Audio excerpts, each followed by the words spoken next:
Reporter pernah bertanya ke Lionel Scaloni, "Apakah kamu benar-benar memberi instruksi ke Lionel Messi?" Scaloni langsung tertawa dan menjawab, "Kamu serius nanya begitu?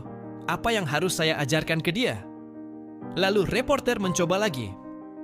Mungkin suruh dia pindah posisi, mundur, atau lakukan sesuatu saat bola datang. Scaloni tersenyum dan menjawab, saat itu dia sudah menonton pertandingan selama 55 menit dan memahami semua yang terjadi di lapangan. Dia tidak butuh diajari cara bermain. Kami hanya bicara soal penyesuaian taktik. Tapi mengajari Lionel Messi cara main bola? Nol. Dan malam itu, Messi sebenarnya masih bisa bermain 90 menit dan mengejar lebih banyak gol. Tapi dia memilih memberi menit bermain untuk rekan-rekannya.